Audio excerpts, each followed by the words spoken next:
Hey there, boys and girls of YouTube world. Today, Duff Dog and I are going to do a little bit more work to the 1966 Ford Bronco you guys been asking about.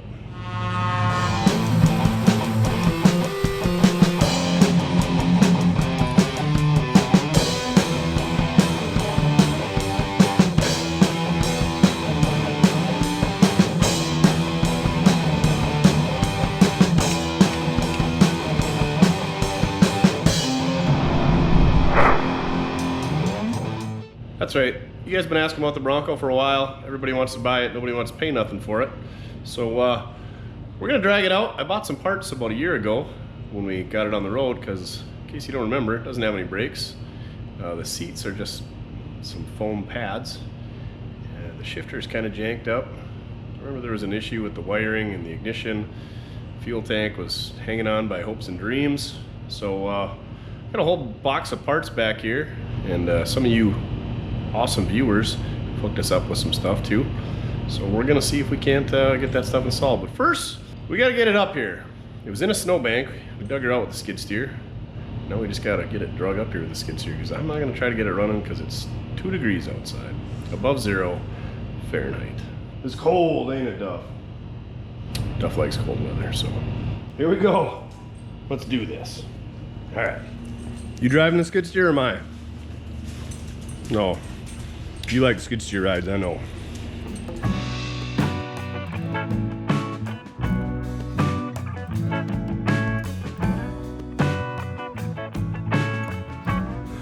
Well, we got her in here. Now we're gonna let her thaw out. I forgot Boom Tube put new exhaust on it. I don't know if we showed that in the last video.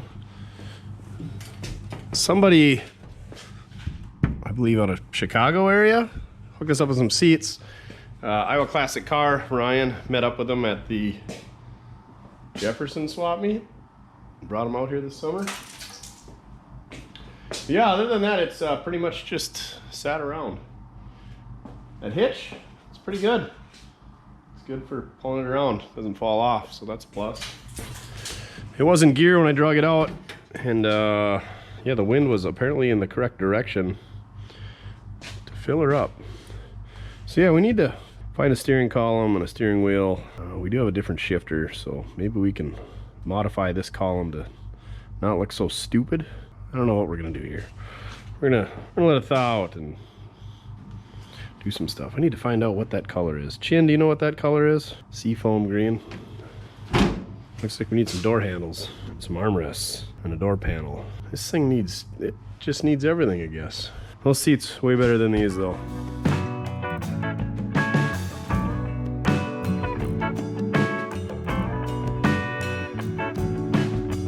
What do you think, Duff?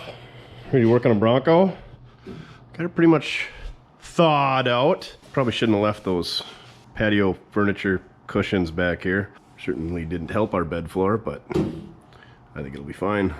Gonna show them what kind of parts we got. So here's what we got for parts. We got some brake hoses, wheel cylinders, all-in-one spring kit, and then Landon Greens, he built a Bronco, sent us like some park lamps, some shift boots, some seals, headlight trim rings, some decals, and a shifter. He sent us the Duff shifter.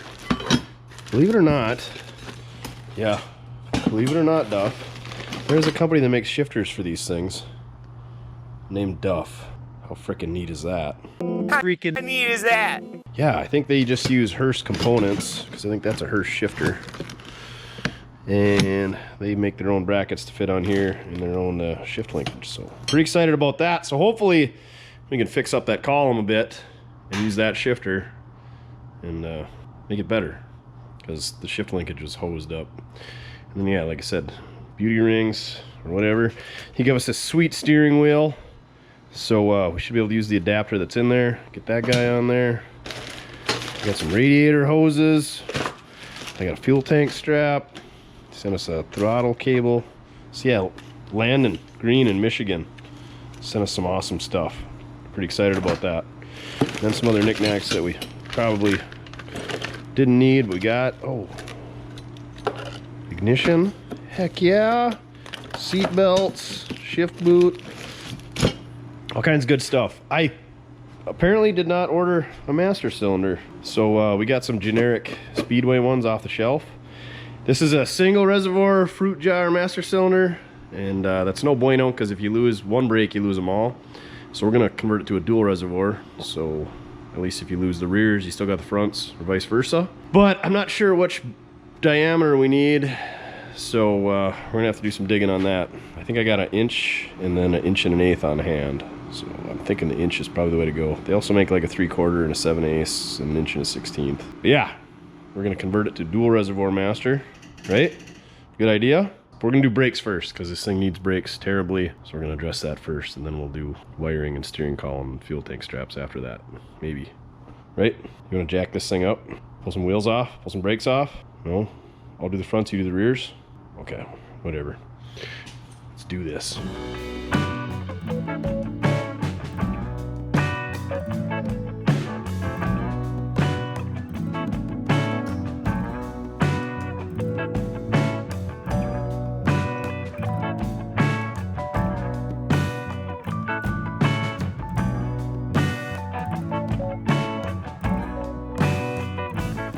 Well, nothing too surprising here. The brake drum was caught on this axle flange, so I tried the old Wes air hammer method. That didn't work, did it, Duff? So we got the torch and just heated it up. It came off pretty well. This drum is grooved up pretty good, so should probably get one of those. And the shoes are pretty thin and also grooved up, but we just want to get them working for now. And now we know what we got. If we were going to restore this thing, we would have had all this stuff new when we would do axle seals and shocks and park brake cables. I was really tempted to cut that thing. I even got the cutoff wheel out, because we love park brakes, don't we? I got hot knife through butter. And I thought, you know what? This thing's a manual, so I might need that park brake. And we're not taking the shoes off. We're putting them back on, so we're just going to leave it. So yeah, now I'm gonna pull the brake line off and a couple of bolts that hold this wheel cylinder on. I might get the toothbrush out, clean that backing plate up a little bit. I don't know. Like I said, these things are probably gonna have to come apart again and get new shoes and some brake drums, but I don't have that stuff right now. So we're gonna put this back together. I forgot about the really sweet lift blocks in here, new U-bolts, and then the overload spring, you know, for hauling all the huge loads that you're gonna haul with your Duff Bronco. All right, I'm gonna take that apart, put a new one in there, and then pretty much just put it back together, go to the other side. I guess I do have a hardware kit, but I don't think I'm gonna even put it in, because like I said, this has got to come apart again anyway, and everything looks pretty good. The springs look all right. Really all you need to do this, these are my two tools, this spring tool and this clip tool for taking these little round clips off. And I like to kind of keep stuff organized with like how this balance bar goes back in there. And then I just leave everything either hang by the park brake cable, or I just pull it apart par for the course. Right, Duff? We need a sandwich already. And just far enough to get this wheel cylinder in there. Because this is the only thing that's got rubber in it that goes bad. And then we'll do the hose up there, because that's got rubber. And then you got rubber in your master cylinder. So that's really what goes bad and leaks on these things. I think we got these things to bleed up, but they just... It felt like you had pedal, but you didn't have pedal. I don't remember. Anyway, they're shot. We're putting new rubber stuff in. I was hoping these would have been in a little bit better shape. They're not. Also, I don't know if it's a pinion seal leaking. Yeah, because we got it jacked up in the air. Sure enough, the pinion tipped down just far enough that it's leaking out the pinion seal and onto my floor. Son of a biscuit. So we'll put that on the list for the little narrow 9-inch as well. Back at her.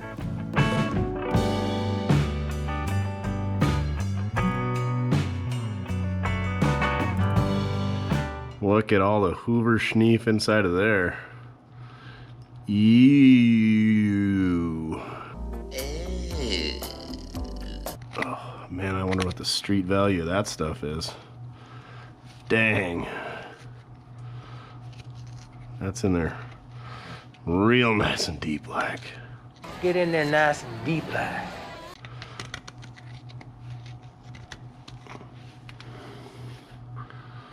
Oh yeah. It's probably why we didn't have any brakes. These ones are,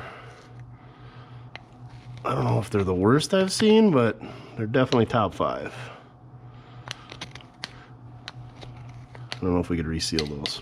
I got new ones because these things are like stupid cheap on Rock Auto, like less than 15 bucks. Some of them I bought are like $4. What brand are these? Does it say? Probably not. Made in USA though. Okay, let's clean this up a bit, stick the new one on. Probably don't want to breathe this in. It's probably got the asbestos on it, which there's nothing best about that stuff.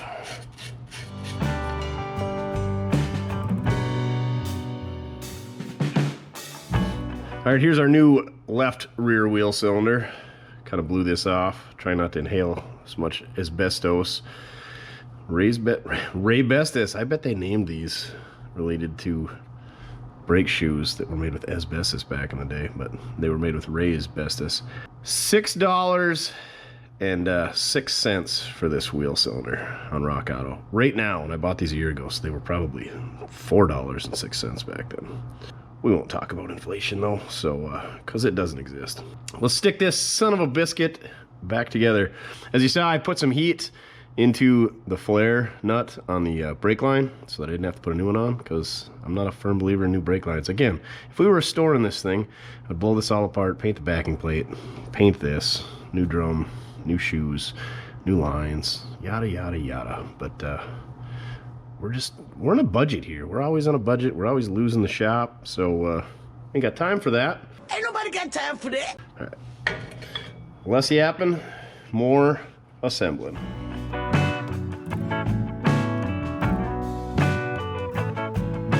I'm gonna clean the adjuster up. I don't know what they call these. Push rods, push pins. They take about 30 seconds to clean them up in the wire wheel.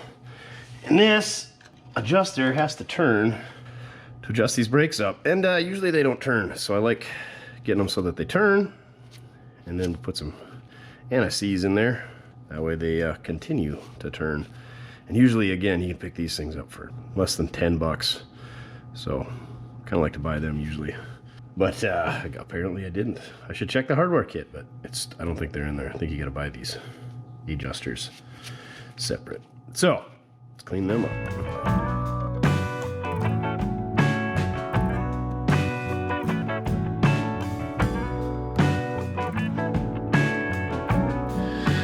Tech tip of the day, always put your trash can right by your bench grinder, so every time you drop something it goes right in the trash, and then you gotta dig through that. There's nothing I love more than dumpster diving on a Sunday afternoon. How about you, Duff? Yeah, it's a lazy Sunday for you, huh? All right, I'm gonna put a dab of anti-sneeze on there. I'm not gonna get it on the face this time because apparently it causes cancer. That's what everybody on the interweb says, so we won't be doing that. No more funny stuff around here. Just work. Just like that angry old man Dwayne says on there. You should do a little more working and less talking. Sorry, Dwayne.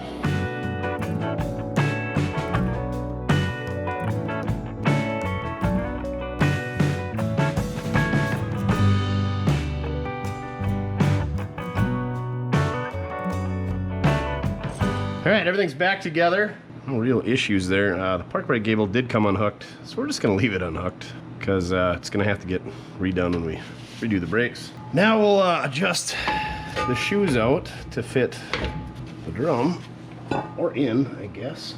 Spin our star wheel down here. Hopefully I'm spinning it the right way. I am not.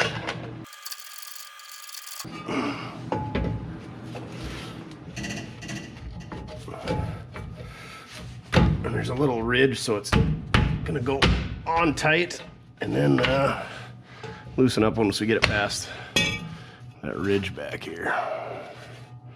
Yeah, these are not in good shape. And I've generally found, unless they're unobtainium, they're not worth turning because you can buy new ones. Pretty reasonable. Shipping's what gets you. Where's our valve adjusting tool at? Well, for cheese and rice. Guess we'll just grab a different one. Ain't really dragging. It's not a limited slip rear end. The other side is not turning the same direction. Put a little squirrel pee around this so they come off next time better. I don't know, probably not. Now on to the other side. I always like to do one side at a time, so if you got any questions or issues, you can come look at the other side. So pretty easy peasy. Drum brakes, a lot of people are scared of them.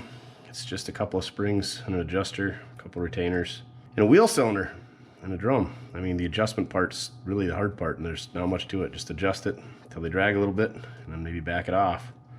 And even if you get them too tight, it'll just burn that little bit of material off real quick. You don't want that. It's not ideal. Right, Duff? Right. But yeah, don't be afraid of drum brakes. You get yourself 2 special tools, this guy and this guy. You can probably rent them at your local parts store or just buy a set. I think you probably pick these up for, I don't know, 30 bucks, 40 bucks on the old eBay or Amazonia. You don't have to get a snap-on one, although this one is pretty nice. This is just a generic one, came with a cheap crappy kit from a parts store. I don't really like it because the handle's threaded, so when you're turning on it, it doesn't do exactly what I want to do. Kind of want one with a screwdriver handle. But we haven't got that far yet, so don't be afraid of drum brakes. All right, let's go to the other side.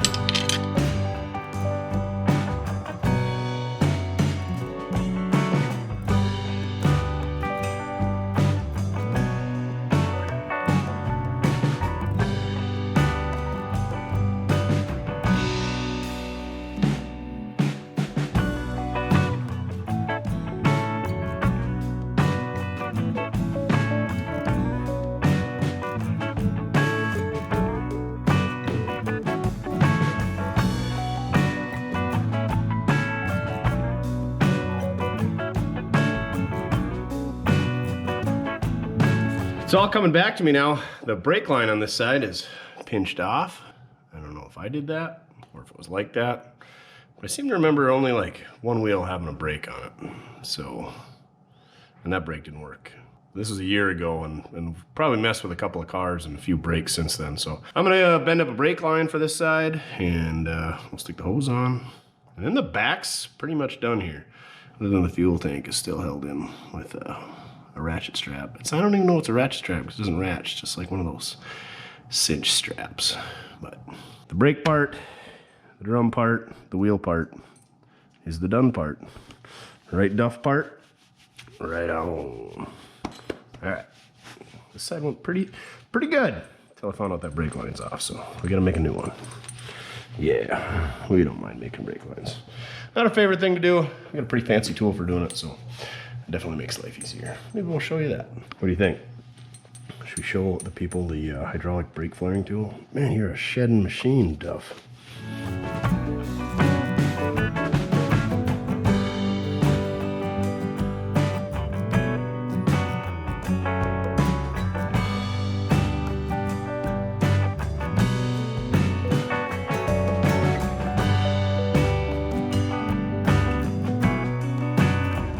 So this bolt we took out for the T here that connects the brake hose to the brake lines.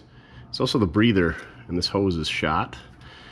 So you don't want water getting in your rear end, and you also don't want it plugged up like that. It also leads to pinion seals and axle seals leaking out, because these things, as they expand and they contract, you know what fluids do, they push out on things. So we're gonna clean this out so that we don't push out any axle seals or pinion seals worse than they already are.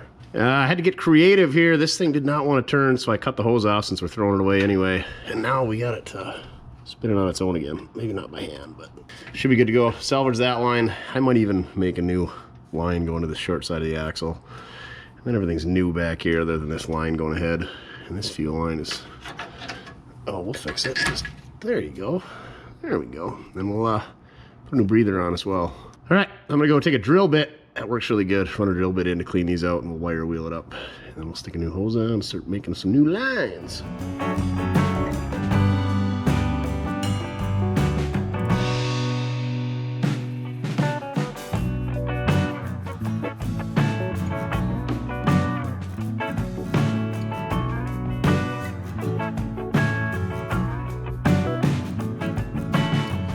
We can get our sweet little breather to go inside of this guy too, so we don't fill the hose up with muck when we're out doing Bronco things. We'll have to tie that in place up there somewhere, or we'll just wedge it in there and call it good until it drags. Perfect. Should maybe put a clamp on that.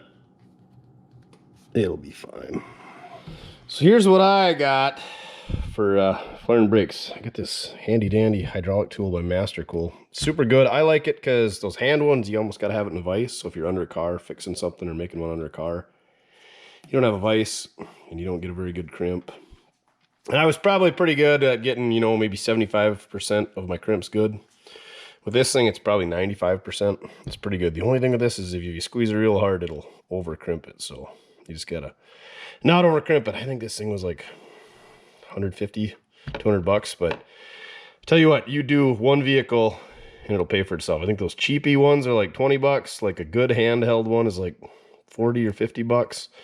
Definitely don't buy the cheap ones. Buy the $50 ones. It'll be all right. But these things, well worth your money. And you can do double flares, single flares. You can do push to connect GM ones if you're doing like LS swaps. Those are pretty cool. And then you can do metric bubbles too if you're doing like late model Crown Vic swaps or whatever. And then I buy this stuff by the roll. A lot of guys like that nickel stuff. I see, I think Wes is using that and Brent at Half-Ass Customs. But I just like the regular stuff because, I don't know, it seems to flare just fine. Buy by the roll, so that way you don't have splices. I freaking hate splices because these little splice connectors right here are like freaking $10, you know? It's like, well, you can buy a whole roll of this for 50 bucks. So you use 5 splices, plus you buy that straight line. It's pretty expensive too. Cheap to buy in a roll. And then I got all kinds of fittings here. Always make sure you put the fitting on first before you flare. Because, yeah, we've all been there. And then I got this thing. It took me forever to get it off Amazon. Let's see, it's a Sealy brand thing. And this like straightens the hose out. It's got a bunch of rollers in there. Hose line. Watch this. Yeah, you just your curved tubing. Slider through there. Slider back and forth a couple times. I mean, it ain't perfect. Plus, we got this motion down, right? You sickos. This thing is good. I forget what it was. It was something ridiculous, like 10 bucks. Eastwood makes a really expensive one, or I don't know, maybe Eastwood, but there's several companies that make some expensive ones. But this thing by Sealy, oh man, money in the bank. Straightening this line out. So, we're gonna use our old line on the left side as a pattern, basically for length, and then the right side we'll have to do a little figuring. So I'll show you what we do here. First thing is we're gonna get our length. We'll cut her off with our tubing cutter. And then start doing some flaring. I really should have brought a marker with. We'll call it right about there. Thing is, if it's too long, we can always shorten it up or add some bends to it. You don't want them too short because they're hard to stretch. I'll take and slide our nuts on there.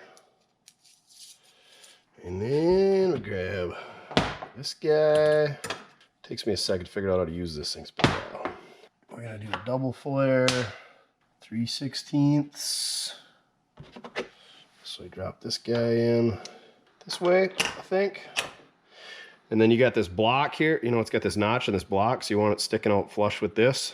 And then we put this 3/16 inverted flare 45-degree adapter in there. I think you gotta spin this out first. Drop this guy in. We'll put, oh yeah, we gotta have that sideways, not vertical. Drop that guy in there. Slide our line in. Put a little tension on it. And then hopefully you guys can see this. You want to turn that line. Too much tension. Put that line, this was the indicator, but I kind of mashed it. You're supposed to be able to put that down and use that as a stop. So I just got to eyeball it now because I'm hard on equipment. You slide that down so it's flush with that face. Give this a good cranking because that's what holds it and clamps it. And then you spin this in and you make sure that little nipple goes right into the hole. You sickos. And then you give this a valve. Tighten that up, give her a few pumps. That's what she said. That's what she said. You don't want to get too wild with it. Release pressure, spin this back out. Oh, you're supposed to put oil on that or grease or something every time you use it. Like everything, we don't do any maintenance around here. Drop that out, drop our inverted or whatever, our 45-degree cone in, tighten her up snug, snug that valve up, give her a few pumps till she gets stiff. Don't overdo it. Loosen that up, spin that off. Easy peasy, in a couple of minutes, you got yourself the best gosh dang flare you ever made in your life. So now we got one more to do on the end of this and two more to do for that right hand side, and we'll be back in action. I'll try to remember to put a link, an Amazon link down in the description. Master Cool, this thing is good. I think I got a tool from these guys as well for doing AC lines, because I did a couple of vintage air installs back in the day. Maybe someday we'll do another vintage air install, but yeah, these tools are definitely money in the bank. Life-changing experience. If you're gonna build a whole car from scratch and do all the freaking lines on a car, one of these things will pay for itself in one project. Then just never borrow it out because your buddies will break it, right? All right. We'll see you guys in a little bit.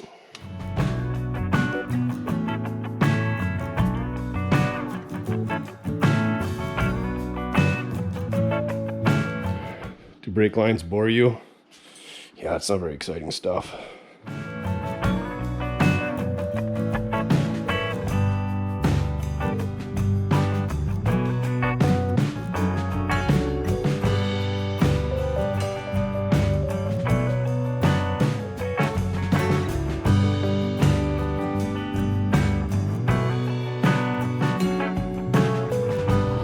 We got it all done, I think.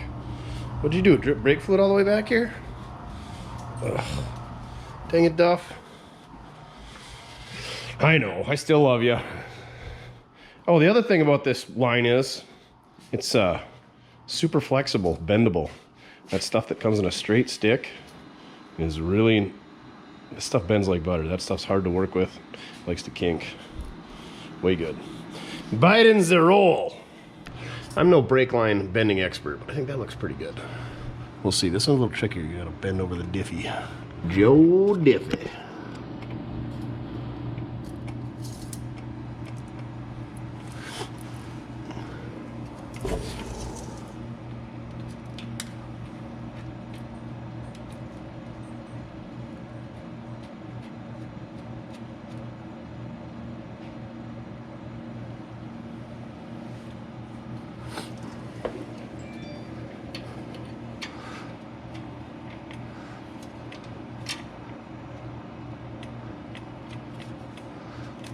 That's a tight bend. She's a tight one. Tight like a tiger. All right, come on, hands, do what you're supposed to do. Don't poke me in the eye. Oh, what the French? Did I get some terrible ends that are not 3/8? 10mm. Yep. Quality with a K right there. More Chinesium parts. Threads are right, but the hex is wrong. Ford didn't give us much room for this bend right before the T, did they? Yowza. Frick, you can't even have room to get a wrench on that. So we gotta tighten it up before we tighten that down. Oh, don't bash my Fords. I love Ford. Ford, Ford, Ford. Go get a GM or a Dodge or a Toyota. Fords are great. Right, Duff? Right on. You don't like it when I make fun of Fords either? You know we're an equal opportunity hater. Let's see if we can kink our nice little line here. Not my best work, also not my worst though. That'll do, pig, that'll do. That'll do, pig, that'll do. Oh, look our breather back up. Yeah, we really need to put a clamp on that. Hokely dokely. Hokely dokely. Wrapped up back here though. Probably should have blown that line out running back here. We can always do that later if need be. Onward to the front. Or since we're staring right at this thing, should we put a new strap on here? Strap on. Okay. We should do that. Fun, fun. So it looks like it comes with a strap that hooks in one end of something. And the other one's got this hole in this J-hook. So where do these guys go? What is that? That looks like Cowboys put a loop for a bike tie down up there. Don't see any holes in the frame on that side. My luck, 66 has had some one-off oddball fuel tank strap. Not seeing anything. Oh, a hole in the frame? No. I think it goes sideways. I don't think it goes forward and aft. Just not seeing where it's supposed to go though. All right, so it looks like they got these straps hooked in the holes that we need to use. Good on them. Oh, that's full. Duff, you wanna hold this? That was dumb. Now, how are we gonna? Oh, cripes. Where's the old strap? The new strap. Take these out of there. Oh boy. Poor decisions were made. Oh. Come on. Come out of there. You know you want to.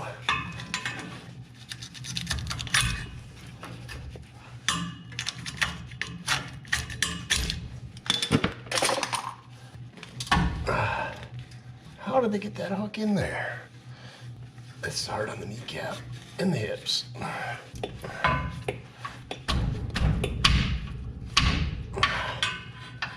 Duff, how did they get these in? Duff would just hand me the cutoff wheel. Oh, we onto something? And if that overload wasn't there, it would come out.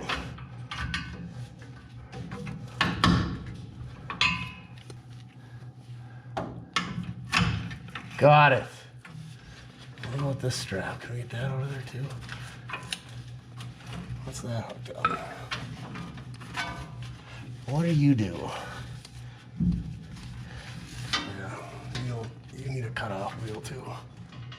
Literally, it's a cable for chaining up your bike. I mean, it's not the worst idea I've seen for a fuel tank strap. Definitely a new one though. Now watch me hit myself in the face with it. Alright. Now we got a hook. This one and this notch on the frame. Oh, that tank is heavy. On the other side, we gotta somehow get a bolt in there. That's gonna reach that.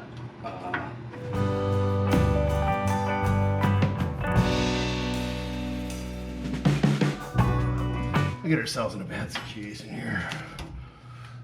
What can we reach to wedge up there? Will it just hang there by the hose and screw something up? Probably. Oh, we're so close.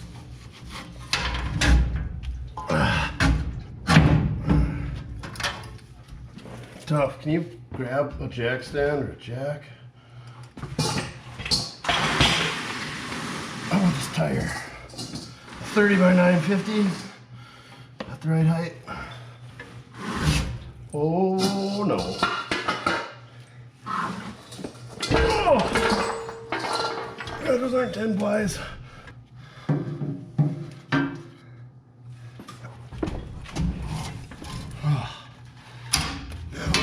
Let me just push that up there.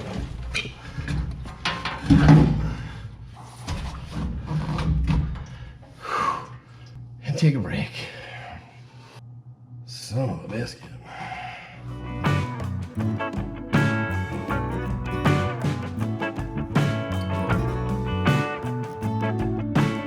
We got the strap in here. I think we found another problem. The notch up there is too wide for the strap, so the straps want to pop out on this side. So I think we gotta jack it up or whatever. Bring the welder over and weld some flat straps in there so that this strap can't come out of there. I don't think it's going anywhere for now, but I don't like it. So yeah, we gotta do something there. I ain't doing that tonight. What a frickin' pain that is. Why did you put so much gas in it? Oh, you're sorry? Yeah, it's okay, it's not your fault. Also, this hitch and these bumpers gotta go, and those Scotch clips. Yeah, we got some stuff to take off. We gotta de-cowboy this thing, eh, Duff? All right, well, nobody died dropping the fuel tank, so that's good. But yeah, we definitely got to address the scenario of that fuel tank strap. Why does it stay into place? I don't know if this aftermarket one wasn't a spec or somebody opened that hole up or what, but we got to do some work there. You know what I'm gonna do some work on right now? An adult beverage. Sandwich time. We got the back pretty much wrapped up. We deserve it. What do we got in here? Ooh. Light Shine Rattler by Wibby. I think you can only get these in Colorado. Thanks Ty Bug for bringing these out to me. These are probably my favorite beers if you're into snobby craft beers, which I'm not. Don't tell anybody, but it's raspberry. Don't look at me like that. I'm not gonna wear skinny jeans now. It's just a sandwich, okay? All right, don't judge. Probably see you guys in a little bit. What? I should get back to work? Yeah, I know. Pretty much got the brakes done back here though. Gotta do the front yet. I did do some checking, and it's a 1-inch master cylinder that this thing would have. Well, the 67's and newer. 66 is the only year the single reservoir fruit jar. I think government mandated dual reservoirs in 67. So I looked up the master cylinder for 67, which I swear I bought one. But we'll have to make some brake lines up there for that when we split that up a bit. All right, sandwich time. Break time. Are you wound tight? Yeah? Yeah? Got the zoomies going? Oh, who's fast? You fast? You fast dog? Air compressor. All right, we got this thing jacked up. Duff's jacked up. I'm jacked up on Wibby. Let's rip into the front. Yeah. You're just a lunatic. Yeah, don't get some water, just go right to the food. So, I don't know if we got to pull the hubs off or not. I think these just got regular drums, so we just do the things we always do. We probably should take the four-wheel drive hubs apart and check them out, but we're not gonna. What are these? I think they're Fords, aren't they? Are they Warns? Warn M4. Anywho, let's do some brakes up front.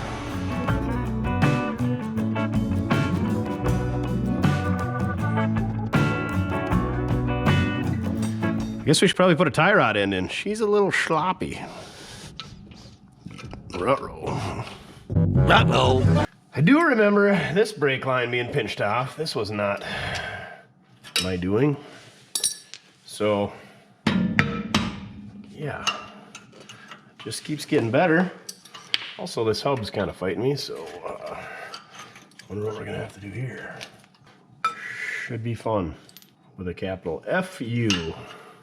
I did check on the Rock Auto, and it looks like they're a two-piece brake drum, so it should just come off there, but I'm guessing it's got a pilot on it that it's riding on, maybe. We'll give her a little heat, see if that makes a difference.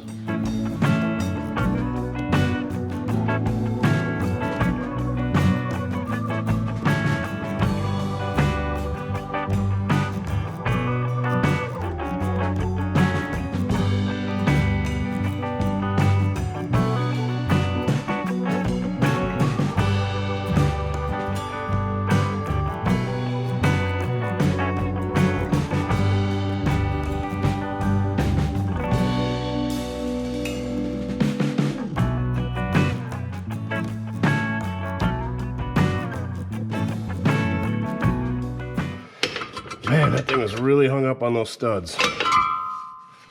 Yeah, warped her up a bit. Good news is they're not in that great a shape.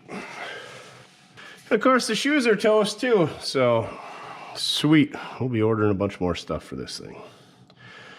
Well, we're gonna do just wheel cylinders for now, because that's all we got. And hose, and we're gonna make a new chunk of line. That took a lot of heating and beating. And I'm sure the grease in the wheel bearing really liked all that heating too.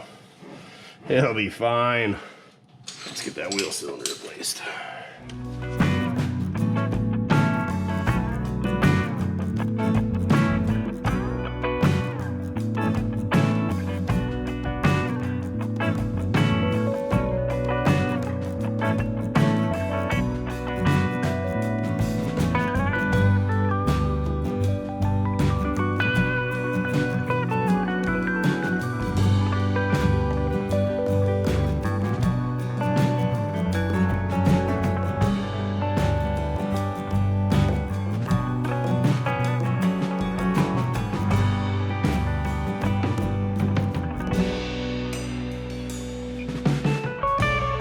Made up a little brake line here, about 8.5 inches long, because there's a brake hose, and then it goes to a line between the hose and the wheel cylinder.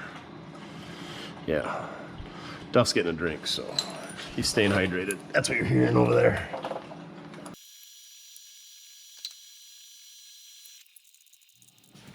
All right, got our hard line in there. They weren't real pretty from the factory. This one, it isn't terrible. We still gotta hook that hard line up in there, but I'm gonna try to remember to blow that out before I hook it back up. We still got the other side to do.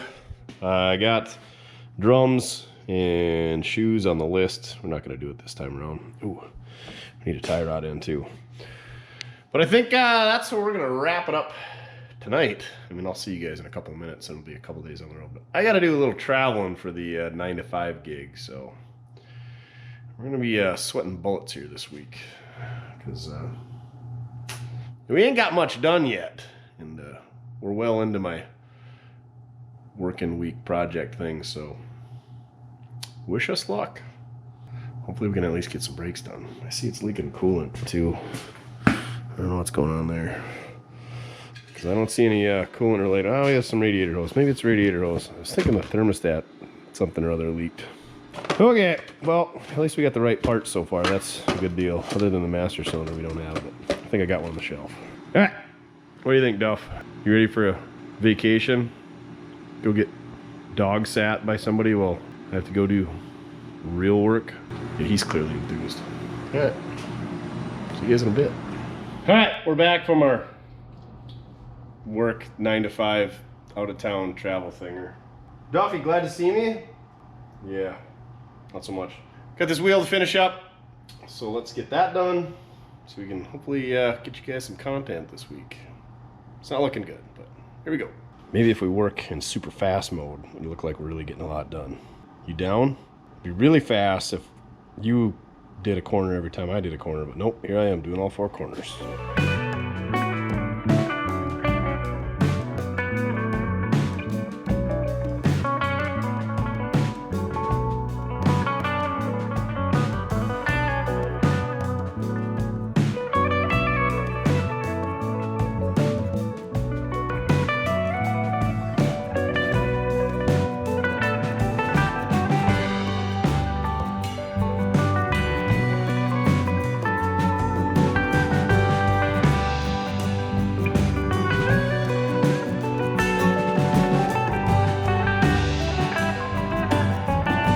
So underneath here we got this little rubber hose, one of those on each wheel, and then a short steel piece between that and the wheel cylinder, and then that goes to the center of the axle, and there's a T, and that goes to this rubber hose.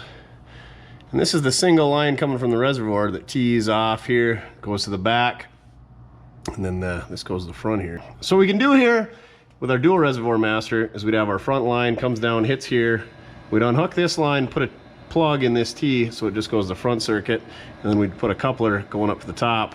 But the way to do it right would be to run a whole new line to the back, and then maybe to get rid of that plug there and see if we can find just a single rubber hose. But I don't think we're gonna be able to do that, so we'll probably just put a plug in there like I said. I don't know if we'll put a coupler or if I feel like running a whole new line. Probably we'll just see what happens. Maybe we'll run a new line, see how I feel when we get to that point. But we gotta put this hose on there. So instead of having 3 brake hoses, usually you got a left, a right, and a rear, We got a left, a right, a rear, and then this intermediate guy here. So 4-wheel drive life. I'm gonna pop that son of a biscuit off. Hopefully I got a new one, and then we'll go from there.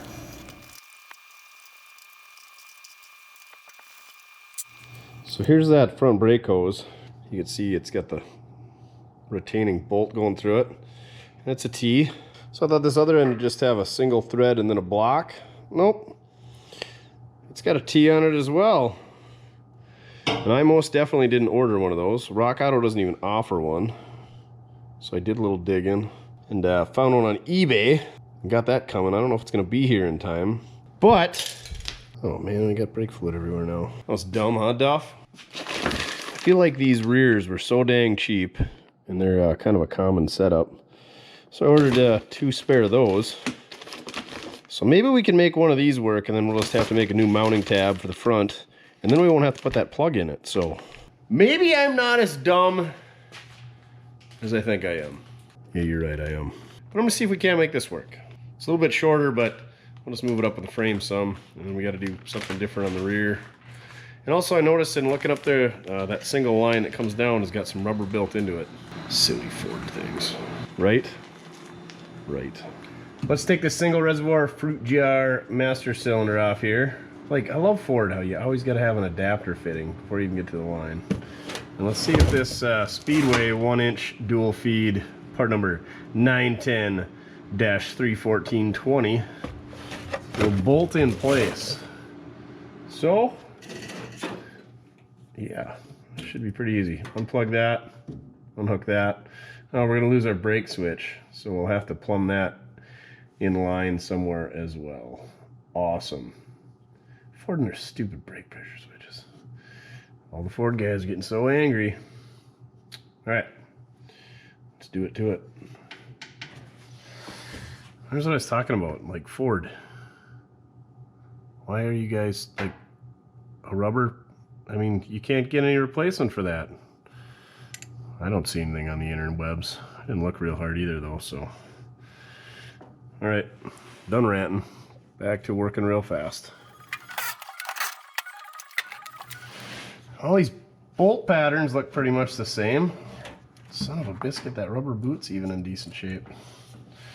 So, let's see if it fits up on the firewall. Sure would be nice if the brake hoses comed it out the other side. This bigger reservoir is always your front, smaller reservoir is the rear. This is probably for disc brakes, but it'll be okay. If it doesn't work, we can always just use it for mock-up, and we'll get a different one coming. Well, the bolt pattern's the same. I'm gonna go look and see what a 67 and newer Bronco came with if they had the fittings coming out the other side. It's not really a good way because you get our steering here, which we can sneak by, but then we get the shift linkage here, so I don't know. And obviously this came out right in the middle. And then I wonder what the 68 newer did for a pressure switch. Maybe they're built on the master cylinder as well, sticking right out the end. So we might just have to use this for mock-up and get one of them coming. And I think usually on drum brakes, the reservoirs are the same size, which I don't know if that makes a difference or not. I think it's just because the piston is that much bigger on your calipers than they are your like 3/4 inch piston. Made you look. 3/4 inch piston that is on your wheel cylinders. I don't know. Let me do some looking. Well, after searching on Rock Auto, the 67 and newers all have 2 reservoirs like this with a small one and a big one. And they come out this side, so we should be able to make this guy work. Allegedly. Oh man, fucking stuff everywhere. So let's snug this thing up and start figuring out some lines, what fittings we need and such. So what that rubber hose did that Ford had was it was meant to take up the vibration between the body and the frame. It's like an isolator, right? Because steel doesn't isolate very well. It's going to crack and fatigue after a while. So you've seen a lot of late models, well, I don't know about late models, but in the 70s, GMs anyway, they come off and they do a couple of whoop-de-doos. That's what those circles are for. It's not for cooling your brake fluid.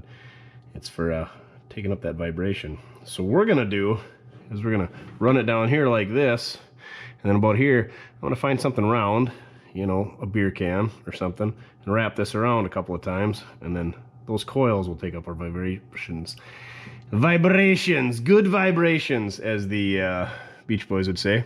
And we're gonna put it down there so you don't really see them. Also, this is labeled R and F, rear and front. Good work, Speedway, with your Chinesium master cylinders. So I'm gonna go find something round to bend this around. I remembered what it was. It's a coil cam.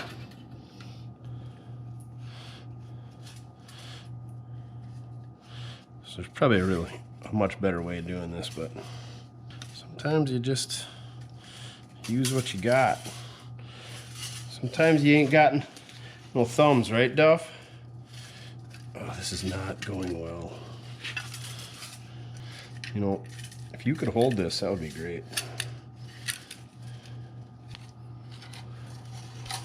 We made her one time around. There. Now, hopefully we put it on the right plane. I think we did. There you go, just like that. Two nice round coils. Now I'm gonna fish this up from the bottom, and we're gonna do some more straightening and get her to the back where it needs to be. Duff is gonna lay in wait to go for a ride. Might be a while, pal.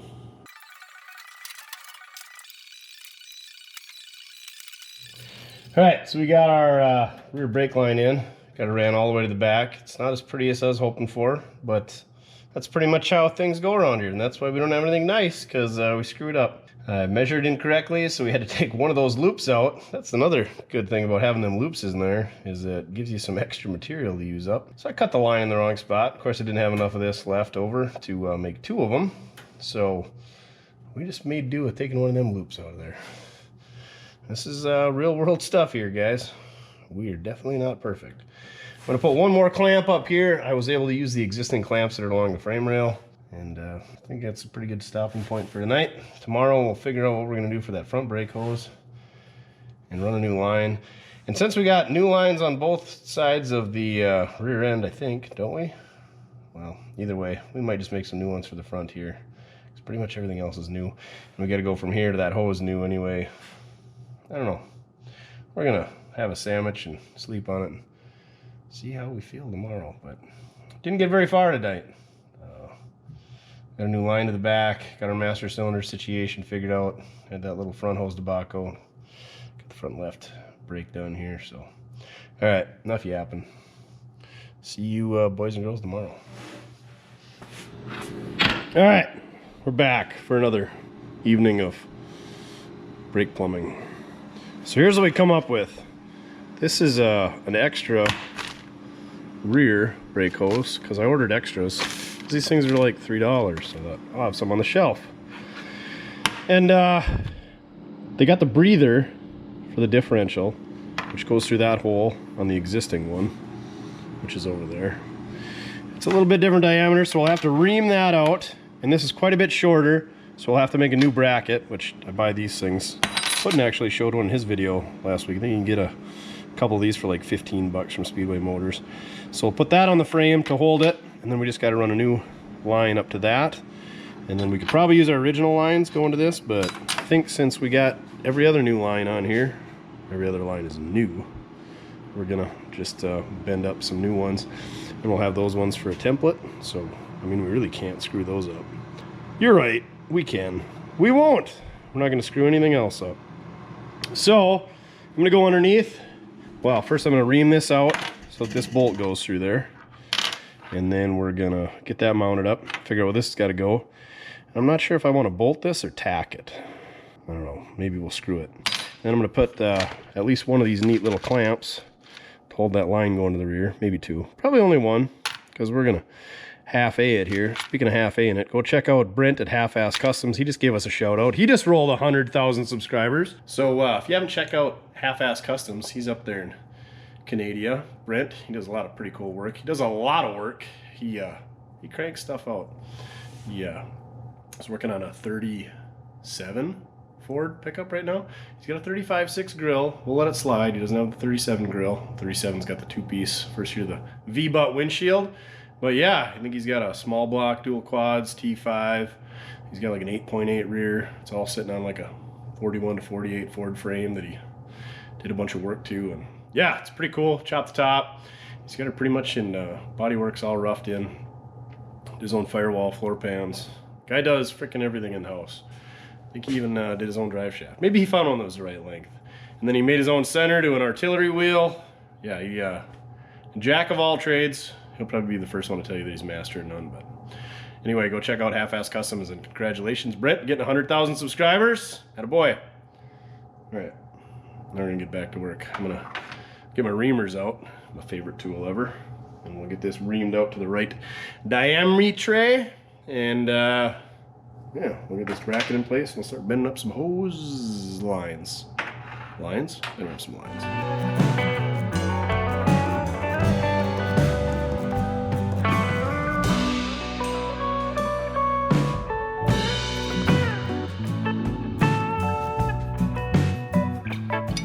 So our little bracket here is made for a hex style, which GMs are conveniently. And these Fords got a big flange and a small flange, or a small flange and a big flange. So we got to notch this out a little bit in order to make those fit.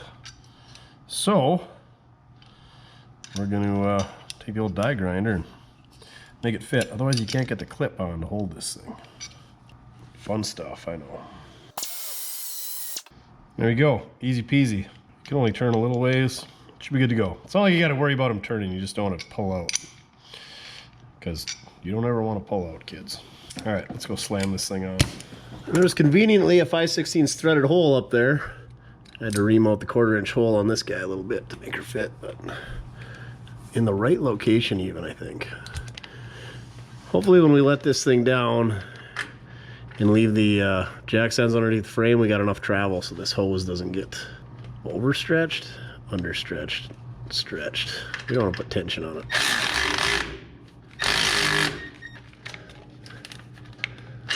Make sure we got our notch in the right spot. Oh man, that is beautimous right there. Now we just gotta get one of them fancy clips, put on there, bend up a line for the top, bend our lines up here. Easy peasy lemon squeezy. Since we're here, we might as well clamp this line to the frame. I think one will do it, actually. Easy peasy lemon squeezy. I like these clamps better than the insulated ones. They look a lot cleaner, unlike my brake plumbing here. Speaking of brake plumbing, let's show you. Fished her up over top of that tranny cross, remember? And then we snuck her into the factory holders there and back there. Bent her around up into there. I mean, it ain't perfectly straight, but good enough for the girls we go with. Right, Duff? Right on. All right, all right, all right. All right, let's bend up some more lines, and hopefully the pedal stuff works, and we'll be good to go. Get out of here. You want to show them the fancy brake lines you bent up? Look at this, snuck this new one over the top, so it kind of hides the other one, because I'm more prouder of this one. We got 2 full coils down there. We got our new brake hose in.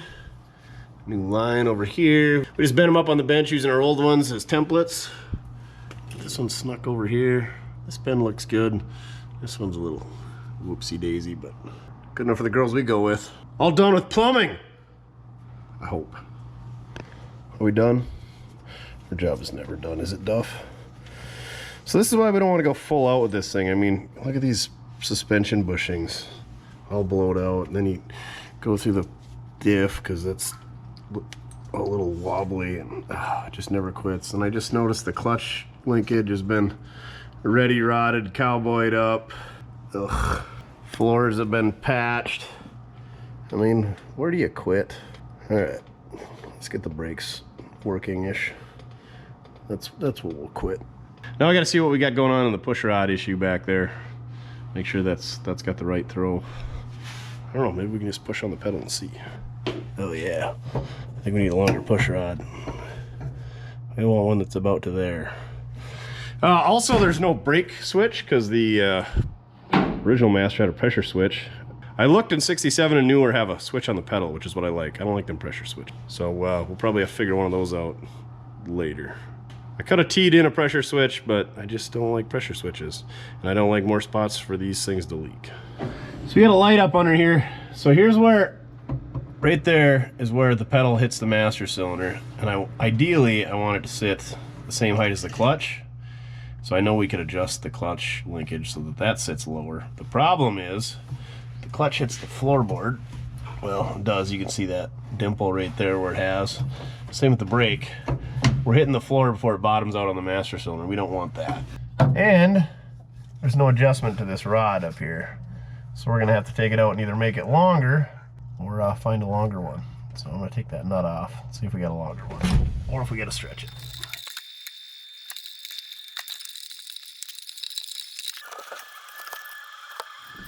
All right, here's our brake pedal rod situation.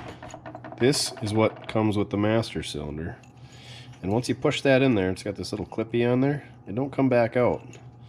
And that would be adjustable. So if I had a coupler that was 3/8 fine thread, you know, basically a really long nut, I could thread this onto something. This is what was in there. Of course, non-adjustable. I think this is out of a square body. I don't really remember, but it's got the right size bolt in it, which is just basically a 3/8 fine thread. It is kind of a shoulder bolt. See if I can get it out of there for you. Not happening. There we go. Same bolt in here. This is actually the bolt that was out of that. This is a little bit longer and it hits the bracketry underneath. So I swapped the bolts out. You see, it's quite a bit longer and it is adjustable. So I adjusted it kind of the middle of what's the adjustment would be.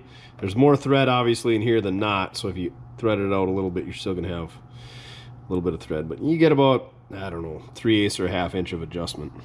But it's too long, but we can shorten it up better than we could stretch it out. The other thing we could do is we could get a chunk of whatever, round stock, and drill it and tap it for 3/8 fine thread, and we could put this in the lathe, turn it down, and then tap it to 3/8 fine thread, and then put that coupler in between them. But that's a whole bunch of messing around. That would probably be the right way to do it. So we're not going to do that. We're just going to cut this to length, probably cut it too short, and just kind of bevel the edge here and call her good. The only thing about if you use this, then if you pull the pedal up with your toe, it can't come out of there. Or with this, I suppose it actually could. So I don't know. If we screw it up, then I guess we'll just have to do some machine work to figure that out. But that's what we're gonna do. We're gonna cut this down a bit. So always save your brake pedal rods.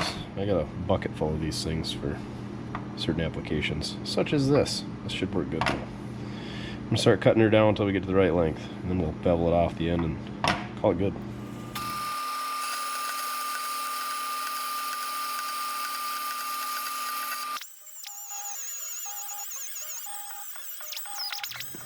All right, there's our old one versus our new one. It's about 3/4 of an inch longer. Let's slide her in there and see. Like I said, we do have a little bit of adjustment with it. So, and it's not brass tacks, you know, just got to get her close.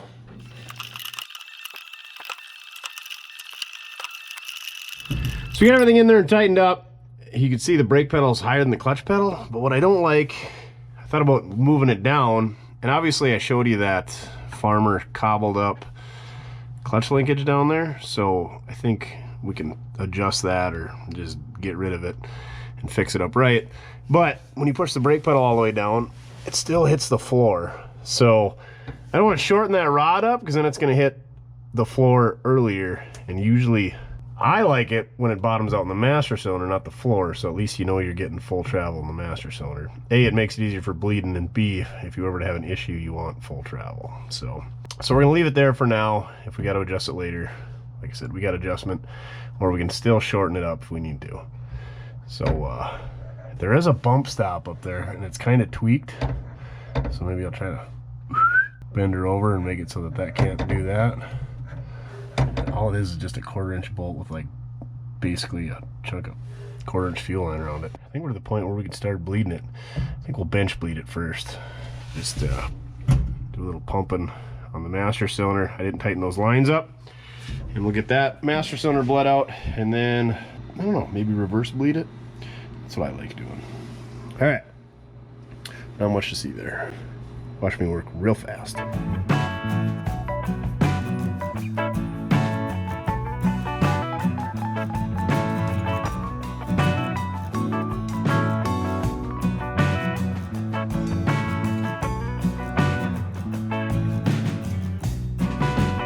We got everything reverse bled. The pedal doesn't feel as good as I want it to move, so I don't know, might have to do some more bleeding. Two-person job, right, Duff? You gonna push the pedal? I think that's it for tonight. I did measure the other master cylinder that we took off, and that's 1 inch, and this is 1 inch, so we should have about the same pedal feel as before. So, and then there probably is some adjustment to these brakes to firm it up a little bit. But we're not going to do any of that because we're going to get new drums and shoes at a later point. I know, kind of cheaped out, but 9 times out of 10 when I open these things up, the shoes are just fine, so are the drums, so run them, but these ones are bad, so we need to get new ones. Lesson learned, open your stuff up first, but we're calling it a night. It's kind of got brakes. Yeah, we're just about done with our dual reservoir master cylinder conversion. Right, Duff? Yeah. Sandwich time. Okay, so tonight we're gonna get rid of this ignition switch that's just hanging out. It's just a generic ignition switch. Landon was nice enough to send us this Ford one, so we're gonna use this guy. I did have to take, he had the lock cylinder laying loose, and so that took some figuring getting it in there, and then I robbed the spring out of one and the connector out of another, and figured out what all these wires are for. Like I can remember now. Yellow is battery power, and then the brown one and then the red green are both ignition power, and the red black is start. And this generic switch is labeled on the back, so this black one's ignition, this blue one is start, and this blue one is battery. So we're gonna do some splicing and get that in there. I did check, and this has kind of the same notches. It's kind of weird. It's like, you don't just like tighten it in place. It's got this spring mount, and it's got a clip that you push on there and retain it. One of the clippy doos is busted, but it should work good enough for what we're doing, and this switch is kind of sticky, so I'll have to keep my eye open for a new one of these. Yeah, don't like to come off the start position. We'll get that in place, and then we'll start addressing why it doesn't want to start when it's in the crank position. I think there's some wiring screwed up from the solenoid to the coil, something like that. We'll figure it out. But for now, I'm going to get these soldered and get this mounted up and get her working.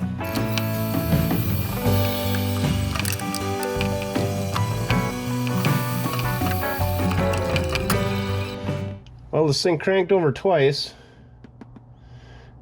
and now there's a bunch of smoke coming out of it. Oh yeah. So, yeah, I think we'll be going back to the old switch. That's no bueno. What's going on here? No, I'm sure it welded itself together.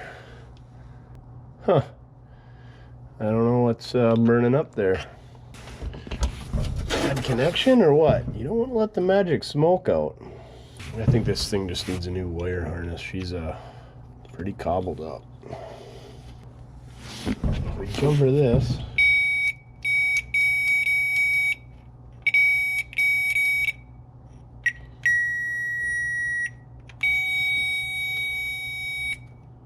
Maybe there's something in the, I don't know, we gotta run a new wire up to the starter. Oh, I feel like we're just gonna have to rewire this whole thing before it's all said and done, but let's see what we gotta do. Because I really want this switch to fit in the dash and not have to have a stack of washers and this tractor switch. That's warm, of course. Why wouldn't it be? Let's do some investigating. Spent way too long chasing wires under there and up along the hood here and over here, all to determine that A, I had a bad solenoid, and B, the body's not grounded. So as soon as I unhook this ground, now watch, it'll work. So I need to ground the body. This ground is hooked up to the engine. I don't know if that's what caused this to go bad or what, but just had these wood screws holding it on there. So we got some 1/4 inch hardware and ground a nice clean spot on the body. Now we got to clean a spot on the engine and the firewall or somewhere and put a ground. We should do one to the chassis too. It was on my list of things to do when we pulled the engine last time. I don't know how I noticed that or just something that came to my mind, but anyway, we got to put a ground strap on and then we can get back to diagnosing the ignition switch. I don't know why it cranked over a couple times and then didn't, and we're worked just fine the whole time we were test driving it a year ago. But God, this stuff just makes me pull my frickin' hair out. And there's a bunch of burned up wires in this harness. There's a bunch of splices, and oh yeah, I noticed this wire nut up here. I mean, she's pretty cowboyed up. There's a couple of insulated butt connectors over there that I don't know why they're there. It is what it is. This harness here for the alternator, by the alternator, she got pretty hot, toasty one time. I want you to do something. Not doing that again. I burned. We both enjoyed that. Toasty. So, I mean, this thing just, once we get it running and get the bugs worked out, it neither needs a ton of wiring or just needs a whole new harness, because there's some mismatched wires under the dash. The steering column doesn't match up with the turn signal stuff that's under there. We got to do the headlight switch connectors or the dimmer switch, they're all nasty. The steering column connector is different between the column and the vehicle. Yeah, there's supposed to be a connector there for the dimmer switch, and it's just all little spade connectors, so not good. Okay, we're pretty much gonna call her tonight. I got a couple things I gotta do not here, so I think we're gonna maybe put a ground strap on and come back to tomorrow. Electrical. It's no fun to watch, and it's even less fun to do. Alrighty, got a ground strap back here. We don't have our ground hooked up to the solenoid anymore. Look at this. Look at it. Would you just look at it? Oh, would you look at that? Just look at that. Then we got one more wire to splice in the cab, and then we can mount up the ignition switch. And that's done. Then we just need to figure out why it doesn't get spark when it's cranking. I think it's something to do with this wire. What is it marked? I right there for ignition? Hey, I don't know. Anywho, we're gonna do that. Let's try her in here. Oh, nothing. Imagine that. What the French toast? Oh, that's because that solder joint is not very well soldered. The hits just keep on coming.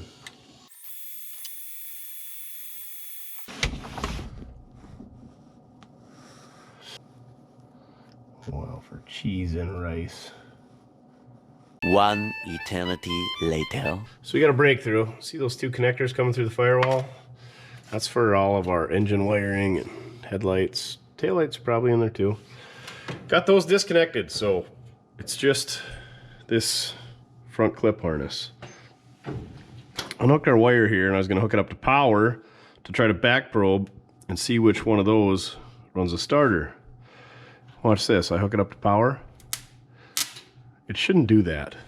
So somewhere between there and there, it's going to ground. So, like I said, this harness is just trash. See if I can find a spot. There's a ground wire right here going to the regulator. She's cooked. You know, it's got random butt splices there. A bunch of them up here. I mean, they're spliced into different colors, so clearly somebody's screwed with the harness at one point. I don't know. So now we got to find out why that's shorted to ground for the starter, which explains what? I don't know. It means it's grounded out, but why was it working, cranking earlier? I don't know. And I'm guessing I'm probably gonna find something somewhere and end up fishing a new wire, putting two splices in there anyway, so I should probably just splice two new wires in there, but we won't, because we're just gonna cobble her together again. Okay, I'm gonna do some more digging. keep you updated. Ever told you how much I love wiring? It's so great. I don't mind wiring as long as nobody's ever worked on it before. Factory wiring, easy peasy, lemon squeezy. It's when cowboys have worked on it before. And it's been hot and screwed up, and people have had CB radios and stereos and KC daylighters and air compressors and winches. Most of you people out there shouldn't be doing any wiring. Most people, not you folks that are watching. You guys are excellent electricians, I'm sure of it. But the rest of the world, not so much. Okay, we get back at it. I freaking love wiring. Creepy Mortske just for you guys. Look at this, I no more than turned the camera off. And this is not the wire we're looking for, but that's a yellow wire going to the regulator, so probably pretty important. That's just twisted together. That was hidden under this little bit of tape. So let's keep digging. I'm guessing we should probably fix this ground that's right here. Oh, another butt splice. That is the main power wire feed going into the cab. Oh yeah, good times, good times. I'm sure this ground wire that got hot didn't melt anything next to it. Okay, I'm guessing we should probably just take some tape off.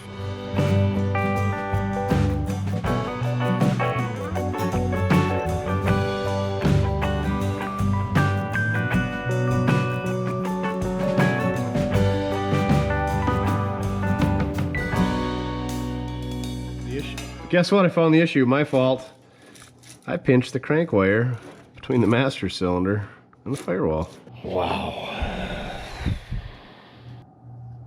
Well done. But I did find a bunch of other crappy splices. Yeah, don't act like you've never seen me do that before. This wire here, that's got some funkiness. Another just twisted together wire there. This was that ground wire. It was completely burned off over there, and didn't do the other wires around it any good that were in the harness. And there's this connector, so I think we'll get out a bunch of heat shrink solder butt connectors and patch all that up. And then, so dumb. That explains why it didn't work. The first thing you do is ask yourself what you just changed. And we just changed the master cylinder. And think, maybe the wires run underneath it and you pinched it. What a freaking yahoo. Chasing my tail over that. But there was a bad solenoid and a bad ground on the not going to the body, so we're fixing some stuff, and this harness needs fixing, so we're getting there slowly but surely. We'll get this. All right, I'm gonna fix my screw up and a bunch of other people's screw ups.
All right, now let's see if she cranks.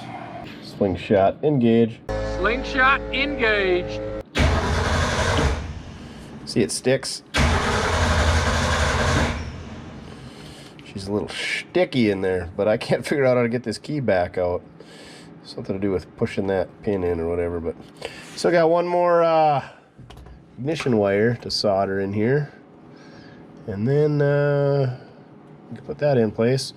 And we'll be wrapped up on what I'm gonna do for wiring right now anyway. But yeah, this was hanging in the fuse box. The old fuse box has a fuse wrapped in tin foil, because why wouldn't it? I'm sure all you guys have seen those before, but yeah.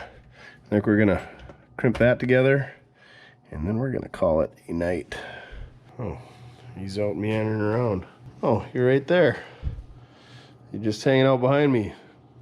Keep an eye on my electrical work so I don't screw nothing else up. You're a good pup. All right, see you guys tomorrow. Well, in a couple of seconds, a couple of frames. You look tired too. All right, we're back doing Bronco things again.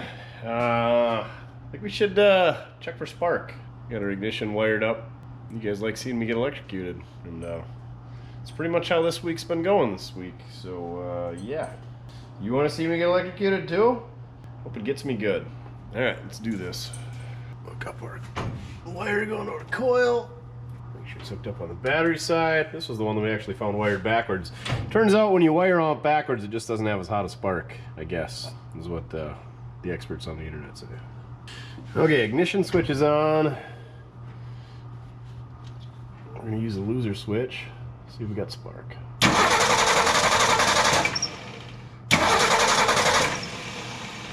Nothing. Which, I'm guessing we didn't put new points in, because we never do. So that might be our issue. Let's run a jumper wire from the battery to the coil and see if we got spark then. Because I feel like we got an issue with the wiring, imagine that. So when I hooked that wire up on the battery cable, it sparked, so that means the points are probably doing something, I got a feeling, just based on the amount of times that I've electrocuted myself. Here goes nothing. So, as I suspected, we are not getting power from the ignition switch. Well, I guess I'll do some more digging. Pulled those connectors out of the firewall, chased wires, wore out Duff, pulled out the cluster. So first I was chasing the wrong wire. I was trying to hook the temp sensor wire up. So I was trying to figure out how to get power to that, and well, here it's got power up here. Well, yeah, because that's where the temp gauge is at, so durk-a-dur. So then I dug a little bit deeper, and the other connector that's hanging down there comes back to this pin. I think it's red with green, which of course Ford turns into pink. And I was like, oh, that's a really fat wire. Oh yeah. And then I chase this wire up and it says, resistor, do not cut or splice. And this wire was just kind of hanging there in the open. So I put a bullet connector on it, because there's already a bullet connector on this ignition switch. And now we got power there. Watch, where's my probe at? Perfect, 11.8, and it's resisted. So I don't know why it says 11.8, because it should have a resistor. That's how Ford did it. GM would do it too, where they get the wire in line. Usually you can tell these wires because they're like, looks like it's 14 gauge, but there's hardly any wires in it. It's like super flexible. So yeah. So it should all be back to what the factory specs were. And that's kind of what I was getting at, what I wanted. Really the harness under here isn't that bad, other than where the ignition switch had been hacked up previously, and we got that patched up pretty good. This second wire, this black wire that was going to the ignition switch, I don't know what we're gonna do with that. Not that guy. That's for the blower fan, but that's for another day. So now we're gonna put these connectors back through temporarily and see what this thing does. Oh yeah, look at this. The good old tin foil on the blower motor. Look at how rusty those contacts are. You can tell that fuse is way too short for that socket. So yeah, some good stuff's been going on here. Are you gonna come check it out? Yeah, it's good stuff, Duff. No, it's not? Yeah, you're right. So, I suppose you could maybe clean these up. I looked into harnesses and I was like, yeah, man, these things are super popular. You should be able to get a harness for like 150 bucks under the hood, another 150 here, so 300. No, they're like 900 bucks. Like $7.99 for a cheap one. So we're just gonna make do with what we got and continue to chase our tails. But hopefully everything kind of cleans up and it's just down to like rusty contacts like this. All right, let's stab these back through the firewall. Screw our ginormous fuse panel back into place. Like, look, that's all it's got for fuse. Radio, heater, turn signals, dome light. And that one didn't have a fuse because there's no dome light in this thing. And then a couple accessories here, but those don't get powered up. I don't know why. Okay, done yapping. Gonna put this all back together.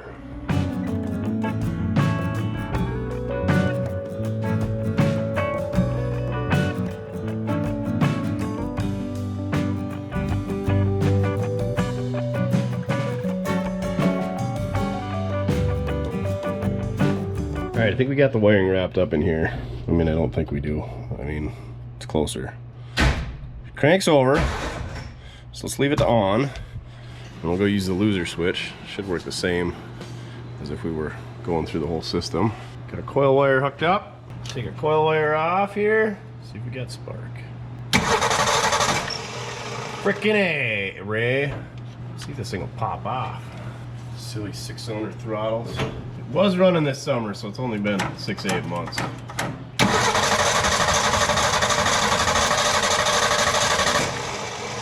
Let's give her a tickle of hot sauce. Save on that nice rebuilt starter. You know the fuel tank is heavy, so I presume it's full.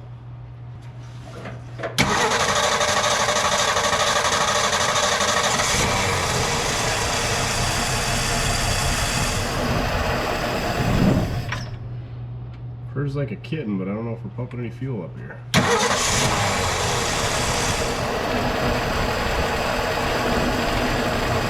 And that new exhaust is nice and quiet.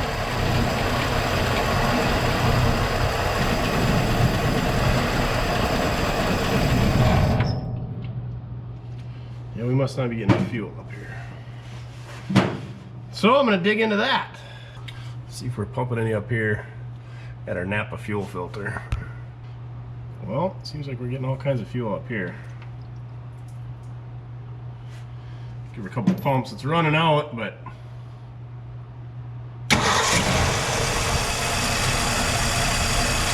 definitely got gas. Oh my god! Shut off and don't burn up.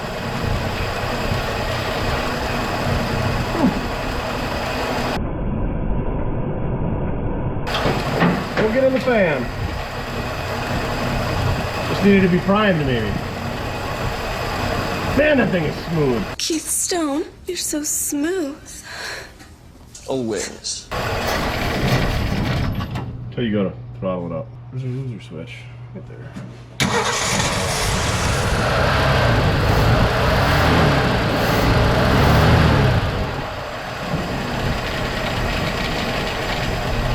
Now I'll go turn the key off. See if it stops with the key and also starts with the key. What do you think? Get close to going for a ride? Yeah. Still don't have a better shifter or bolted down seats. Let's try our switch. Sweet! Sweet! But does it start? Nice! Alright. I'm gonna clean up this wiring, put the cluster back in, clean up the wiring under the dash, and yeah, we're pretty close to going for a ride, I think. Here's the deal. I want to do a bunch of stuff to this thing, like the radiator hose and all that, but the water pump's leaking, so why would I drain the coolant to put radiator hoses on it just to put a water pump on it and drain it again when that shows up? We got to do brakes, which I don't have parts for those. Fuel tank strap's got to come out. We got to modify that. That we could do anytime. Really needs to be done so we don't blow that tank out the bottom. We should almost put a strap on it if we're going to drive it. But it's Sunday morning. I got to get this stuff to Chin. He's got to finish editing it, and we got to start on the next one while we wait for parts for this one. So I feel like I didn't get a lot done here. I mean, we pretty much did an entire brake line system, converted it from a single reservoir to a dual reservoir, troubleshot a bunch of electrical, which takes a ton of time on my end, but doesn't show much on your guys' end because there's nothing to show, so I just don't even video it. And then, yeah, we put front and rear axle breathers on. I mean, I just feel like I'm not giving you guys a lot of content, but it is what it is. Timeline's up. I had a short week due to work and everything else that's going on. Went on a garage tour and screwed off yesterday, which was a pretty good time, but I feel like I should have been working on content for you, so apologize if you guys like it. This thing's definitely going to be coming back. We're actually thinking about scuffing this thing down and maybe putting some rockers on it and a tailgate and doing like a scuff and shoot transformation type deal. I've never really painted anything. It's not going to be amazing, but I feel like this thing's worth it, and I really want to see it back in Caribbean turquoise. So, just apologizing ahead of time for the quality of this video, which maybe it's going to be a great video. You guys will love it, but just, it ain't there for me.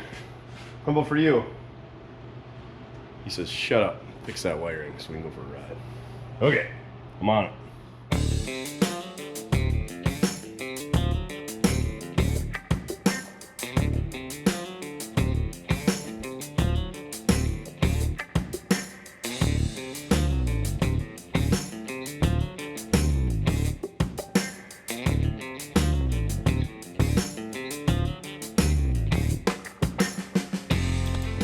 So the cluster's held in by these 4 screws, easy to get at. But these metal clips that clip on there that the screws thread into, 3 of them broke. So I don't have any of them. I'm not gonna look for them either. So we're gonna get some of them. We're just gonna leave the cluster for now. Hopefully this installs better because one clip's already broken off our retaining ring already.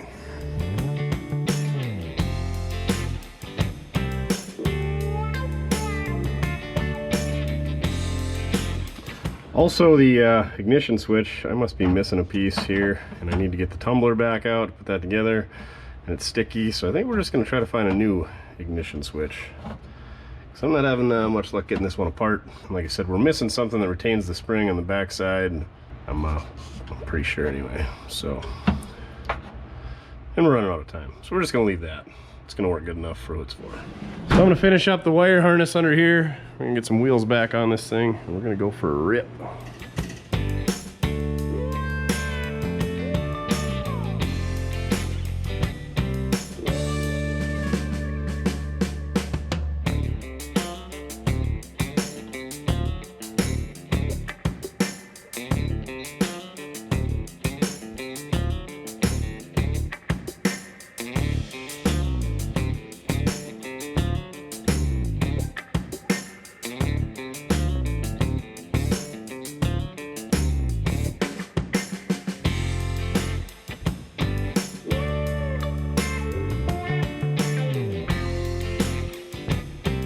Time to put wheels and tires on. We're gonna mix it up a bit. These are 30 by 950s.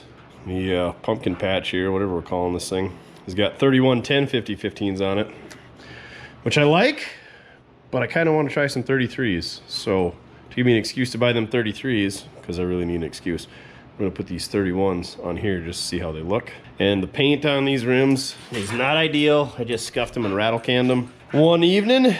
And yeah, it's flaking real bad on some of them, and also they're kind of leaking around the beads. And I'd like to paint them white, similar to like that, like a cream color, put on here. That's what I want. Anyway, and then we'll see how the dog dishes and stuff look. You don't like dog dishes? Yeah, you do. And yeah, everybody jumped me, not everybody, all the Ford guys, about the transmission pan on this thing. Where is it at? Oh, apparently 4-wheel drive Fords have a deeper transmission pan. Oh my gosh, what's leaking there?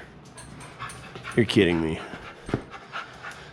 Oh, we just pulled this thing in and there's a puddle underneath it. So, I think the tranny's gonna have to come out. But anyway, there's a different filter between a 2-wheel drive and a 4-wheel drive. 4-wheel drive has this little standoff, and I put a 2-wheel drive on there and everybody's like, ah, you're starving it, you're gonna screw it up. So Napa Todd, he hooked me up with a 4-wheel drive one we gotta put in there.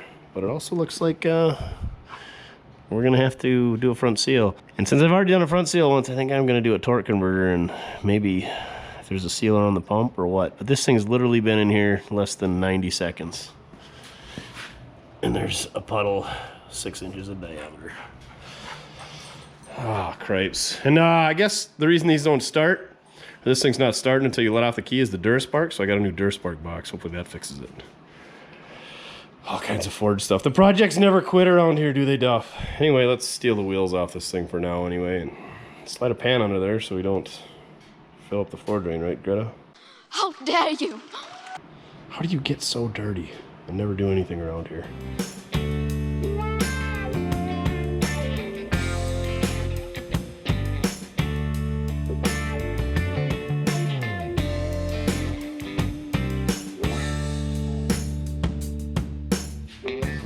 All right, these wheels are ready to go on. I had to take a phone call, and I'm gonna tell you what really grinds my gears this week. So I put ads out there, feelers for cars, and I get a lot of older gentlemen that like to call and chit chat. And I, especially this week, I don't have time for it. People call and they don't have a price on something, or well, it ain't really for sale. Well, why are you calling me then? You just looking for a friend? I got lots of friends. I got all you guys out there. So that's what grinds my gears, is people who, what would you pay for it? No, you tell me what you want for it. Don't make me give you a price on it. You know, it's your car. You know, you want $1,000 or $900 or $200 for it. Do you think I'm just gonna offer you $5,000 and you're gonna lowball your cell phone price? So if you're not selling something, don't call somebody and try to sell them something that you're not selling. This particular gentleman's got a 61 Pontiac bubble top, pretty cool, 34.5 Hudson coupes. And I said, well, what do you want for him? Well, I'm not really looking to sell them. You called on my wanted ad looking for old cars. And he says, what are you looking for? I said, I like anything. And you guys know that. I mean, I hate everything, but I like anything at the same time. So, yeah, it just grinds my gears. Guy just wasted 5 minutes of my time. And he's like, well, you got anything for sale? I said, no, I'm looking to buy. That being said, I get a lot of messages from you guys. What do you got for sale? Go to the December 27th video in the description, what we got left, which is not much. Like there's a couple of cab overs and the Metros, and maybe the D100 utility truck, 74 Camaro, which I priced high, this orange Ford, which I thought ridiculous, but everybody thinks it's reasonable. That being said, we'll probably put a price on this Bronco, but I really don't want to get rid of it. So if you really want to buy it, you can buy it. At least I put prices on my stuff. I don't call people or advertise stuff for sale and put best offer. I hate those guys. Or people on Facebook Marketplace who put 1, 2, 3, 4, 5, 6 for a price. Like just feeling it out there. I like old cars. I hate people. All right.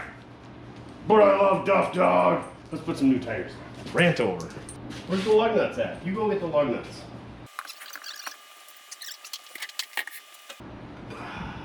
Oh, the charcoal looks a lot meaner, I think.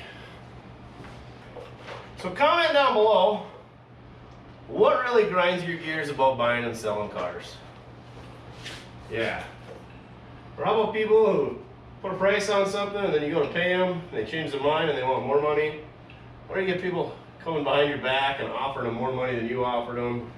I don't know. What happened to the days of just good old handshake and you could buy a vehicle? Now it's, you gotta get law enforcement and lawyers involved. Is that not clear? You got bigger centers in them? No, Ford wouldn't do that. Who am I kidding? We're probably. Oh, that tire looks good up in there. The tire's only an inch taller, so a half inch on either end. And it's a whole lot different. And I like it. I like it a lot. I like it a lot. Tech tip of the day, you got some two-wheel drive hubcaps, get yourself a hole saw. Now you got four-wheel drive hubcaps. They're real sharp though, don't get your fingers in there. Really changes the look of that thing. Let's go to the other side. So look at the difference in those tires. What a difference an inch makes. That's what she said. Width-wise and height-wise. Not to mention that the treads actually, I don't know whether they're checked out on these. I mean, I hate to get rid of the old Bronco radial APD. All-purpose device. All puppy Duff. All puffer Duff. Puppy Duff. You're not entertained. Okay, sorry, I'll get back to work.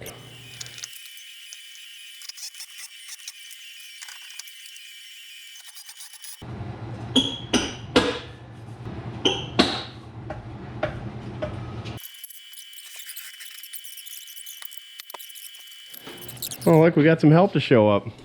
Just kidding, he's here to borrow stuff. Go check out Mickelson Racing. Apparently he's putting power steering pumps on LS's and Nissan. Yay! Yay! Oh man, those tires drain a ton of clearance. Kind of want to take the lift blocks out of the back too. I wonder if you could clear a 33. Some guys say you can clear 32s, but not 33s. All right, big improvement. What do you think, Duff? You're not impressed. He's like, you took the wheels off my favorite pickup. Oh, you got 3% battery life. Quick, get it off there before it dies. Oh man. The world wants to know.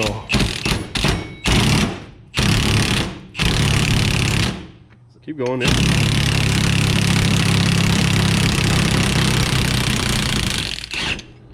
All right. And that there, kids, is how you remove power steering pulley. Oh man, we bunged up the threads. Imagine that. What's the tech tip of the day?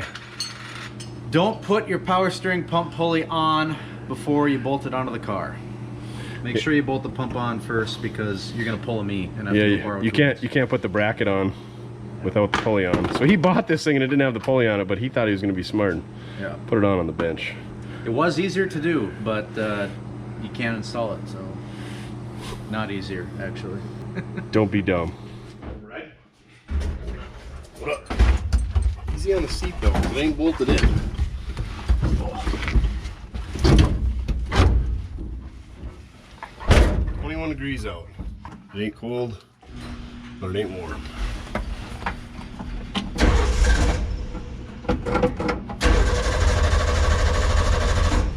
Figures now it won't start. Oh gosh, dang it, Duff. Really gotta go through this carburetor.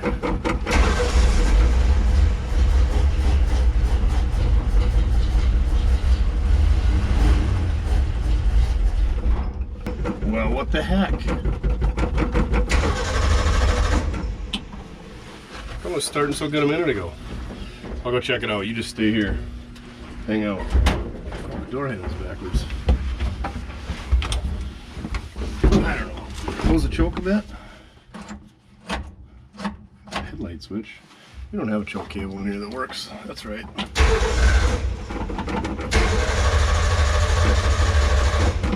I'm getting all kinds of gas a minute ago. Bolt stuck. Give it a little tap.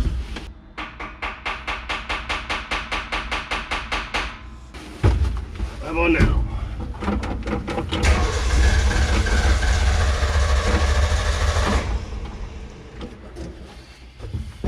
We just got gobs of fuel at the carburetor, but nothing inside of it. So it's either the needle and seat or that filter's plugged.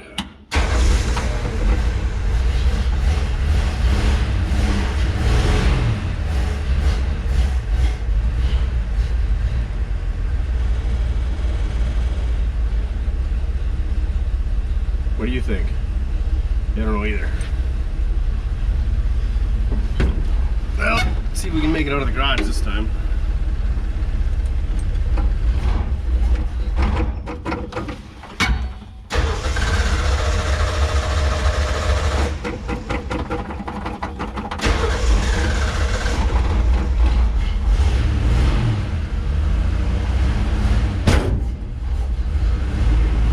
The idle's so good, but keep the R's up.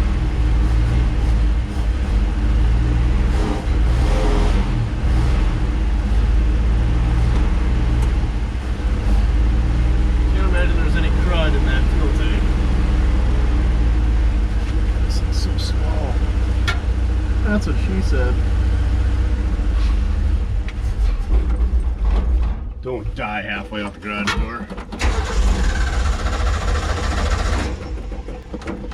Ford stuff, they just love us. Well,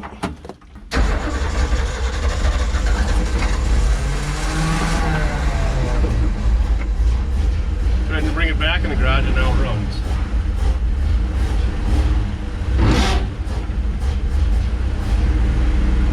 Well, let's just go break down on the road.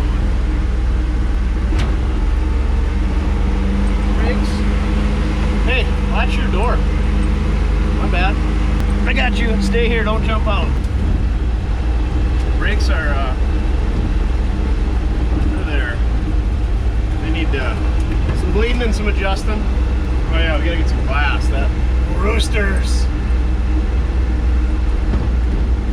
Some plexiglass all scratched up is annoying. At least it's all flat glass in this thing. Well, I did get a new tie rod end in. Well, in as in. It's in the mail, or it's here. Get it installed. First gear is synchronized. Oh, it's steering good. It does steer good. Speedometer even works. I hooked the cable back up.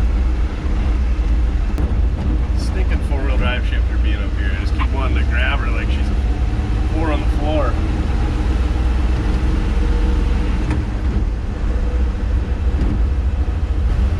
Drafty through that hole in the floor where the shift link is at. What if we're going to put that Duff floor shifter in there? We'll have to cut them up anywho. Cool. She is a rough rider. Short wheelbase, big tires. Get this pony out on the road. Those horses run. Need a wing window latch. Put that on being bolted down, these seats are a big improvement, are they not? I think so. They got a nail through the wiper motor for a switch to turn the vacuum wipers on. Oh, they're even separate. There's a separate vacuum motor on each side for the wipers. Cutting edge technology, Ford. Dang, is that like a 93 to 95 Grand Prix? W body, you don't see those anymore. Speaking of W bodies, there's a Buick Regal right there. All the W bodies, we just need to see Illumina. Your worthless information of the day. Illumina spelled backwards is animal with a U. The more you know. Ever had this thing in third gear?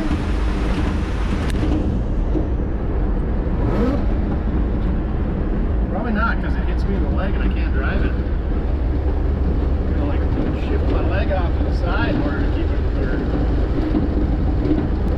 You got a shimmy or what, Duff? It's a rattle trap. I feel like she's gonna come apart.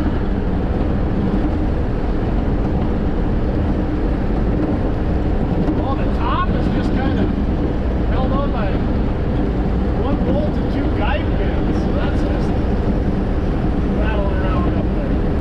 There's 45. You definitely don't drive a Bronco for the ride sound quality. A lot of wind noise. We made it up to 50 and we haven't died. I did put a strap on the fuel tank too. Because I didn't want to pick that up off the road like we've done with mufflers in the past. Yeah, that's warm. Oh, we put a dent in it. Hot! Hot! Definitely gotta put some more bolts in the rubber, put some rubber in there. Or just take the top off. I think that would be best. You close the wing window and you really get some interesting noises.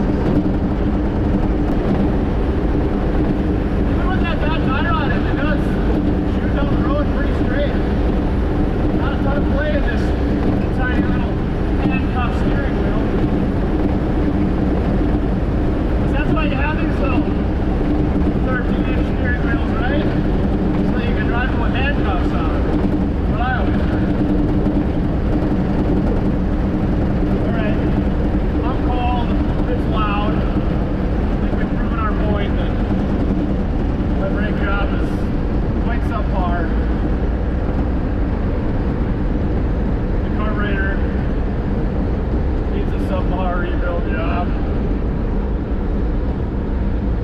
And fuel tank's still held in with a ratchet strap. Although it is a ratcheting strap instead of the cinch type ones. So I mean that's a big improvement, in my opinion. And you can make them look really cool by stuffing some 31 1050s on there. These probably aren't going to get a donut this week. We don't have time for that. I would go do some off-roading, but the snow, it's been really cold, been really warm, been really cold. The snow is like concrete. Similar to what you guys saw when we took the old unibody for a snow drift. I bet this thing would make it though, provided the four-wheel drive works. We haven't tried it.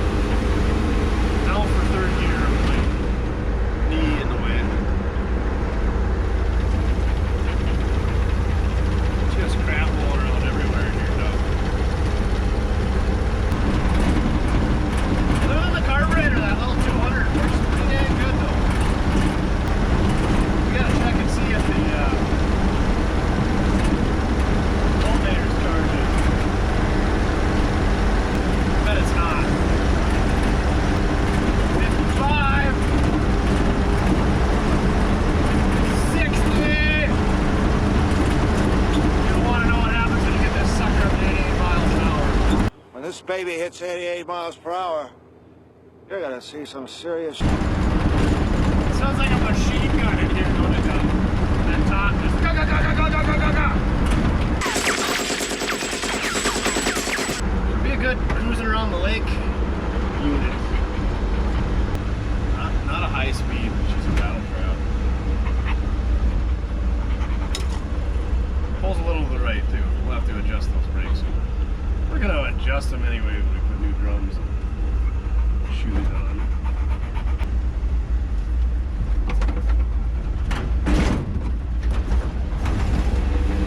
I want some ice sliding action. We can do that. She comes right around.